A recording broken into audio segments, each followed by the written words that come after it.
Olá, Pastor Marcos por aqui, sempre trazendo para você um conteúdo bíblico para continuar abençoando e edificando a sua vida. Hoje eu trago aqui no canal uma nova série de estudo bíblico. Nessa nova série, nós vamos estudar o maior sermão já pregado em toda a história da humanidade, o famoso Sermão do Monte, que foi pronunciado por Jesus há mais de 2000 anos atrás e registrado pelo evangelista Mateus nos capítulos 5, 6 e 7. Vamos estar dividindo essa nova série de estudo bíblico sobre o Sermão do Monte em vários vídeos aqui no canal. No vídeo de hoje, nós vamos estar fazendo uma introdução sobre o Sermão do Monte para que possamos perceber o seu pano de fundo e o seu contexto histórico. Hoje nós vamos ter uma visão panorâmica sobre o Sermão do Monte, para a gente ter uma visão mais profunda no nosso estudo sobre esse assunto, percebendo primeiro qual era a realidade presente e atual em que esse sermão foi pronunciado por Cristo, em que época, em que contexto bíblico, geográfico, histórico e religioso, para entendermos por que Jesus pronunciou essas palavras do Sermão do Monte e o que Jesus quer dizer com esse pronunciamento. Agora, qual é a importância de estudarmos esse Sermão do Monte? Sem dúvida alguma, esse é o maior sermão já pregado em toda a história da humanidade. Isto porque esse sermão foi pregado pelo maior dos pregadores. Esse sermão foi pregado pelo nosso Senhor Jesus, aquele que conhecia não apenas o exterior, mas o interior dos seus ouvintes. Aqui nesse sermão nós encontramos o maior conjunto doutrinário cristão mais prático e sólido de todas as Escrituras. Aqui nesse sermão nós encontramos o maior modelo de conduta para a vida de um cristão. Jesus ensinou nesse sermão o padrão mais elevado de espiritualidade.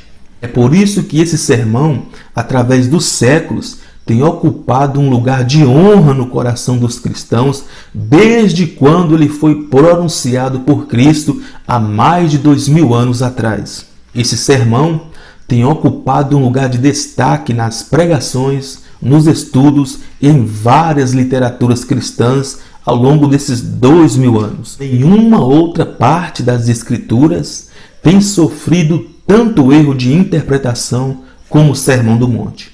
É por isso que nós vamos estudar esse sermão, olhando para o seu pano de fundo, para entendermos o seu contexto bíblico, político e religioso. Sem considerar esses 3 pontos, nós não teremos uma visão mais profunda no nosso estudo sobre o Sermão do Monte. Vamos então estar analisando esse sermão, considerando primeiramente o seu contexto bíblico. Esse Sermão do Monte está registrado na íntegra apenas no Evangelho de Mateus. Existem alguns trechos desse sermão no Evangelho de Lucas, no capítulo 5, mas apenas no Evangelho de Mateus esse sermão se encontra na íntegra. O Evangelho de Mateus é o primeiro livro do Novo Testamento e o primeiro dos 4 evangelhos. E não é por acaso que o Evangelho de Mateus se encontra aqui entre os primeiros livros do Novo Testamento. A nação de Israel estava há 400 anos sem profeta, 400 anos sem Deus falar com o seu povo, quer por palavra escrita ou quer por palavra verbalizada. Esse período ficou conhecido como período interbíblico ou período intertestamentário, ou ainda período do silêncio profético, onde Deus não falara com o seu povo por 400 anos. Agora, qual o propósito do Evangelho de Mateus? Está no primeiro livro do Novo Testamento e por que o Sermão do Monte está inserido nesse Evangelho? Justamente o propósito do Evangelho de Mateus é anunciar a manifestação do Messias, do Cristo, do ungido de Deus, demonstrando que Deus agora havia quebrado o seu silêncio, que o mesmo Deus que havia ficado 400 anos sem falar com o seu povo, agora estava falando novamente através do seu Filho, através do Messias tão prometido. E o Sermão do Monte é o programa de governo do Messias, do Rei prometido que haveria de se manifestar em Israel. E Jesus, o Rei dos Judeus, se apresenta no cenário de Israel, sobe em cima de um monte para apresentar o seu plano de governo, para apresentar o programa de governo do seu reinado. Esse então é o contexto bíblico do Sermão do Monte. Vamos então estar observando agora o contexto político em que Jesus pronunciou o seu Sermão do Monte. O cenário político da nação de Israel não é difícil de entender. A nação de Israel vivia sob o jugo de Roma e eles aguardavam ansiosamente o cumprimento das profecias do Antigo Testamento com relação à manifestação do Messias. E dentro desse contexto político, a nação de Israel esperava a manifestação do Messias, do Rei prometido, o qual, segundo eles, acreditavam que seria o libertador da nação, o qual haveria de libertar a nação de Israel do jugo de Roma. Portanto, com base no contexto político de Israel, os judeus aguardavam a chegada de um Messias político, um Messias militar. Eles estavam aguardando um Messias com um discurso triunfalista, com um discurso de reforma política, reforma militar, reforma econômica. No entanto, Jesus se apresenta no cenário político de Israel, fazendo milagres, operando maravilhas, manifestando os seus prodígios, ensinando com autoridade e despertando a curiosidade daquelas pessoas que o cercavam, porque a maioria deles olhavam para Jesus e dizia: com certeza esse é o Messias, com certeza esse é o libertador de Israel. Só que dentro da concepção que eles tinham acerca da manifestação do Messias, um Messias político e militar, com um discurso triunfalista, com um discurso de vida ou morte pela pátria, com um discurso para incentivar a nação de Israel, para sacar da espada e levantar uma guerra contra Roma. No entanto, Jesus sobe no monte e se apresenta com um discurso, com uma proposta completamente diferente. E Jesus, com esse discurso, vai chocar a mentalidade da maioria das pessoas que estavam ouvindo ele. Porque Jesus frustrou a expectativa da maioria dos judeus. Porque a maioria deles esperavam um Messias político e militar, com um discurso de reforma. No entanto, Jesus apresenta um discurso completamente diferente. Jesus apresenta um discurso de amor, de reconciliação e de paz. Jesus não falou naquele monte nada sobre reforma política, sobre reforma econômica, sobre revolução. Jesus falou sobre a reforma que precisa acontecer dentro do coração do homem, para que houvesse uma mudança de pensamento e, consequentemente, mudança de atitude para agradar a vontade de Deus. Esse foi o contexto político, o cenário político, quando Jesus pronunciou o seu Sermão do Monte.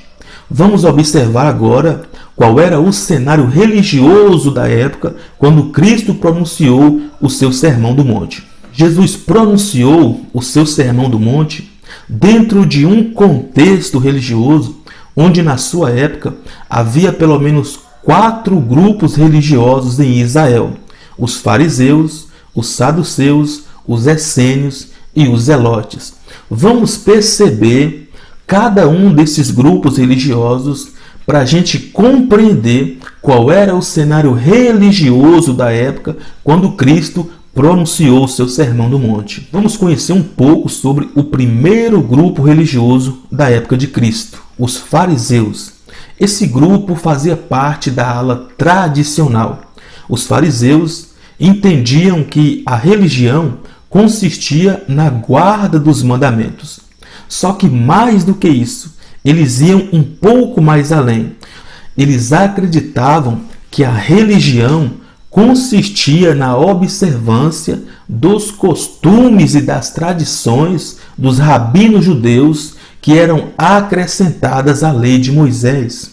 Eles tinham mais de 600 acréscimos às leis de Moisés e se tratavam de homens bastante legalistas, zelosos para observar todos os rituais, todas as cerimônias e tradições dos anciãos.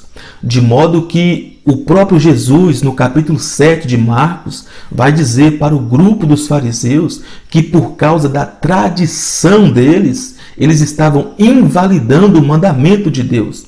Eles eram tão legalistas, tão zelosos para cumprir os rituais e as cerimônias, que eles davam ênfase apenas nas obras externas, nos rituais e nas cerimônias, e se esqueciam dos princípios internos dos mandamentos de Deus. Conhecendo um pouco sobre o segundo grupo religioso da época de Cristo, os saduceus, esses faziam parte do grupo liberal da época, porque eles faziam completamente contrário aos costumes dos fariseus. A religião desse segundo grupo, o grupo dos saduceus, consistia em viver apenas o aqui e o agora. E com base nesse contexto, agora parece fazer um pouco mais de sentido o que o apóstolo Paulo vai dizer em 1 Coríntios capítulo 15. Se não há ressurreição, então comamos e bebemos, porque amanhã morreremos, se a nossa vida só consiste nisso. E esse era um pensamento dos gregos. Eles entendiam que após a morte acabou-se o ciclo de vida. Portanto, esse segundo grupo, o grupo dos saduceus, faziam parte de um grupo completamente liberal da época. Um grupo carnal, um grupo imoral. Se por um lado os fariseus eram zelosos, legalistas no tocante à obediência da lei, por outro lado, esse segundo grupo religioso, os saduceus, era um grupo liberal, era um grupo que ignorava completamente os ensinos dos rabinos no tocante à obediência às leis, às cerimônias, e não acreditavam em vida após a morte. Conhecendo um pouco sobre o terceiro grupo religioso, os essênios, para esse grupo, a religião significava uma separação total do convívio da sociedade. Era bastante comum esse terceiro grupo, o grupo dos essênios, viverem completamente isolados do convívio da sociedade, pois eles entendiam que a verdadeira religião consistia em uma separação total do convívio da sociedade. Aí então que surgiu, dentro da era cristã, os monges, os monastérios, os movimentos ascetas, os isolamentos, porque eles entendiam que a religião pura, que a verdadeira espiritualidade consistia em uma separação total do convívio e do contato com a sociedade. Conhecendo então o quarto grupo religioso que fazia parte do cenário religioso de Israel na época de Cristo, era o grupo dos zelotes. Esse grupo eram os ativistas radicais da época, os fanáticos nacionalistas da época. Para esse grupo, não existia uma outra maneira de servir a Deus senão sacar a espada e levantar uma guerra contra o Império Romano.